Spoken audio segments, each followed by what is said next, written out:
So this is the experimental setup we are having for the dropwise and film-wise condensation setup. So here we are having two glass columns are there, inside some tube is there, vertical tube is there. So here this is made of copper tube. So here also the glass column there is a vertical tube is there. This is made of chromium coated copper tube. On the copper tube chromium coating is done. So this copper tube is used for the conducting the experiment for film-wise condensation. This chromium coated tube is for the dropwise condensation. So here at the bottom you could see there is a steam generator is there, like pressure cooker is there. In the pressure cooker steam will be generated. That steam will be passing on to this glass chamber, like it will be coming here. There are two valves are there. If I want to work with this copper tube, I have to open this valve. So if I want to operate with this experiment setup, that chromium coated tube, I have to open this valve. So the steam will be coming onto this glass chamber. So through the copper tube, a cold fluid will be passing. So here there is a cold water tank is there. So there is a pump is there. The pump will be sucking the water from the cold water tank. This water, the cold water will be flowing through this copper tube inside the copper tube or inside the chromium coated tube, so that the copper tube will be maintained at cold condition and the steam will be passing over the copper tube. So as the cold fluid is flowing through the copper tube, whatever the steam that is flowing over the surface, it will get condensed. So condensation means converting vapor to liquid. So inside the copper tube, liquid is flowing at lower temperature, that is cold water, over the tube. So steam is flowing, so the steam will get converted into liquid, that means condensation process occurs. The condensate liquid will be stored at the bottom of this glass tank. So what is the mass flow rate of the water flowing through these tubes? For that purpose there is a rotameter is there. So rotameter, the range of this rotameter is 0 to 100 cubic meter per second. So this is water rotameter.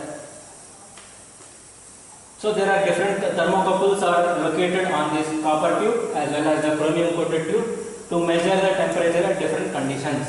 So this is the temperature sensor indicator. So this is the temperature display unit.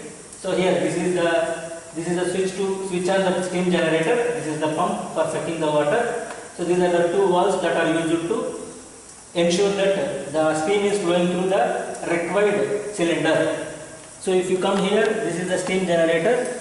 So there is a pressure gauge is given on that. We should make sure that the pressure should not go beyond 1 kg per centimeter square. And here,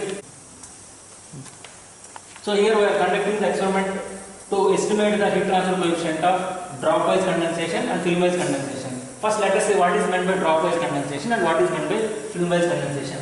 Condensation is the process in which a vapor will be converted into liquid. So during this process, it will be having some heat transfer coefficient. How this process will occur? It can occur, whatever the condensed liquid, if it is formed a film on the entire surface, that is called film-wise condensation. Suppose if whatever the droplets of water, the condensed water, if it forms as a droplets on the surface, it is called dropwise condensation. If we conduct the experiments, we will come to know that the heat transfer coefficient in film-wise condensation, heat transfer coefficient in dropwise condensation, both the values are different. The theory related to this experiment, dropwise condensation, film-wise condensation, are given in the manual. You can go through the manual to check clearly what is the exact difference between film-wise condensation and dropwise condensation. Usually film-wise condensation will occur when the surface is not having any oil films on that. So dropwise condensation occurs when the surface is very smooth. Like suppose you take a flat plate and if you apply some wax over that, if you apply some wax over that and if you put some water on that, you can see some droplets of water will be there. On a normal surface, if you pour water, it will be formed as a layer. So because of the because of the difference in the phenomena of wetting the surface, that means in one case the layer is formed on the surface, in another case droplets are forming as on the surface. Because of this formation of the condensate on the surface, the heat transfer coefficients will be different. So let us see the experiment. Here we are having 8 thermocouples are there. So they will be representing the temperature differently. The rotometer, if I want to circulate the water through this glass tube, I have to open this valve, and this is the rotometer. On the rotometer, the readings are there from 0 to 100. So how to read the reading? Like there is a pointer is there. You have to see the head of the pointer where it is pointing out. So if you see here, the head of the pointer is around, I think, let me control it. It is at 50, the head is at 50 cc per second. So now the 50 centimeter cube per second of the water is flowing through this copper tube. And even if you observe here also, we have taken ensure that 50 cc per second of water is flowing through this chromium coated tube. So now I want to start the experiment with this copper tube. For that purpose, I have to open this valve. So let me check whether the pressure is built up here. The pressure has been built up around 1 kg per centimeter square. The pressure has been built up 1 kg per centimeter square. I want to connect the experiment with this copper tube. For that purpose, I have to allow the steam through it. So for that purpose, I am opening this valve. So now the steam is coming. So there is some layer is forming. So now within 10 seconds, I have to record the reading. T1, that is 29.0.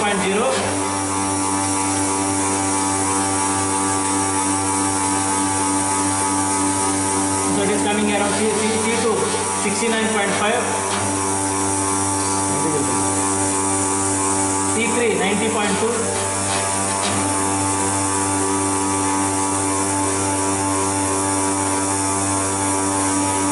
T6 32.3,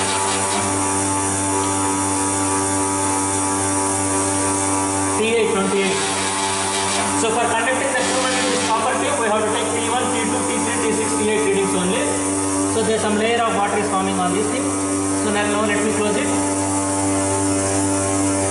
So whatever the water collected, it will be stagnating here, like it will be storing at the bottom of this glass cylinder. You could see some like water layers formed on this thing. So I have already recorded water flow rate is 50 cc per second. So now I want to do the experiment with this dropwise condensation. For that purpose, so let me take all these things. So let me open this valve.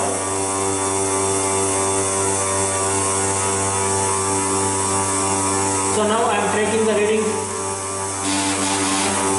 T8, that is 28.7.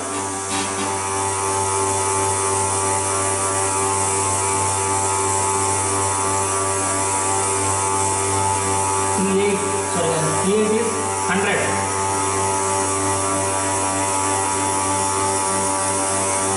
T7 is 31.4.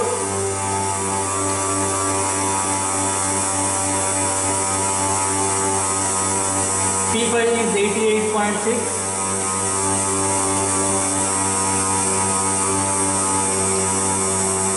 T4 75.9.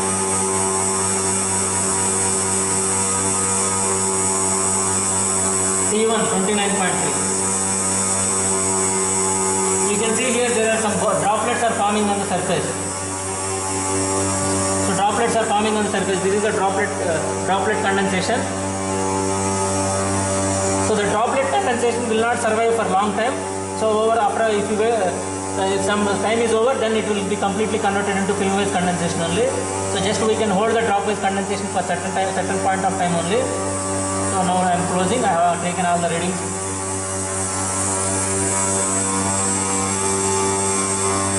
The sample calculation from heat balance equation, heat input equal to heat output. So heat transfer rate can be calculated as Q equal to mCp delta T. So what is the heat absorbed by the cooling water? So like mass flow rate of the water kg per second. So here, so I am doing the calculation for film wise condensation. So volumetric flow rate is given, that is 50 centimeter cube per second. So I have to convert this into kg per second. So 1 centimeter cube. So 50 into 10 power minus 6 meter cube per second. So 10 power minus 3 meter cube equal to 1 liter, that is equal to 1 kg for water. So this will be coming around 50 into 10 power minus 3 liter per second. That will be equal to 50 into 10 power minus 3 kg per second. So this much amount of mass flow rate is there. Cp, it is given as 4.187 kilojoule per kg degree centigrade. So delta T. So for film wise condensation we have to take T6 minus T1, that is copper tube. T6 minus T1, 32.3 minus 29.0, that is equal to 3.3 degree centigrade. So now Q is equal to 50 into 10 power minus 3 multiplied by 4.187 multiplied by 3.3. So let me do calculation. 50 into 4.187 into 3.3 into 10 power minus 3. So 0.691 kilojoules, or I can write 691 joules. So that is step 1. Step 2, experimental heat transfer coefficient. So H equal to Q divided by surface area multiplied by Ts minus Tw. So the surface area is nothing but outside surface area of the tube, pi dl. So because the condensation is occurring on the surface of the outer surface of the cylinder. So diameter of the cylinder is given in the manual. Pi multiplied by diameter is 16 into 10 power minus 3 meter into length of the cylinder is 350 into 10 power minus 3. This we will be getting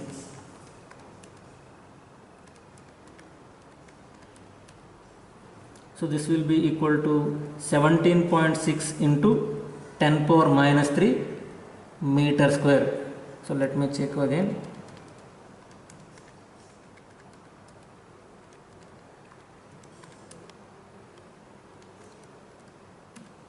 (17.6) into 10 power minus 3 meter square. So H will be equal to, so here Ts. So what is Ts? Ts is temperature of steam at the inlet, that is T8. T8 I got around 100 degrees centigrade. For both the cases I got it is 100 degrees centigrade. And Tw for film based condensation, Tw is nothing but condenser wall temperature. T2 for film based condensation, T2.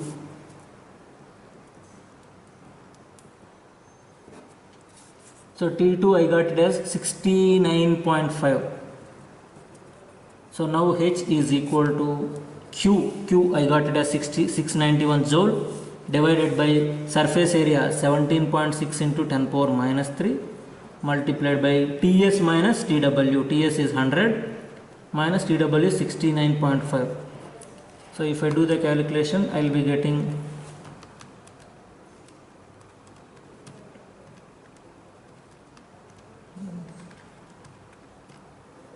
so it is coming around 1287.3 watt per meter square degree centigrade. So this is the we got experimental value of film wise heat condensation. Film wise condensation experimental average heat transfer coefficient is I got is 1287.3.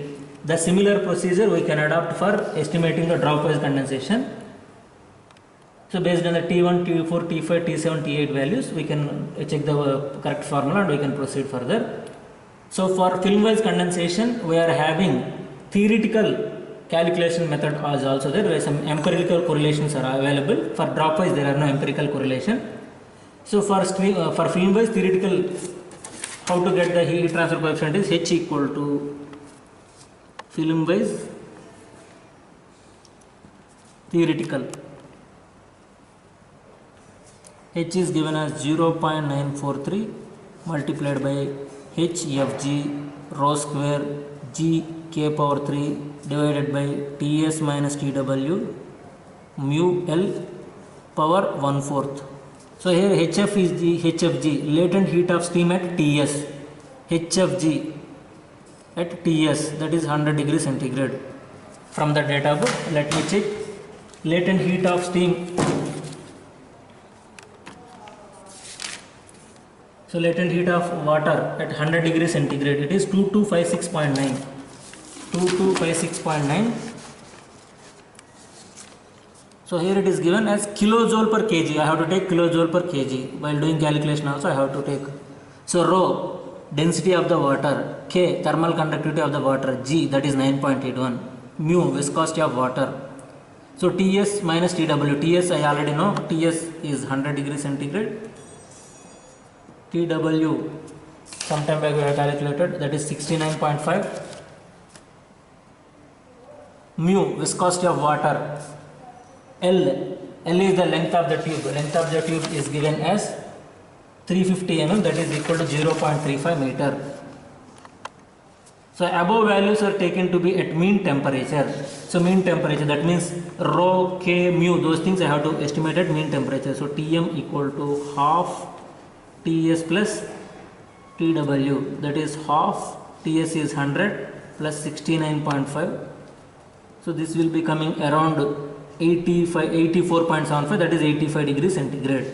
So from the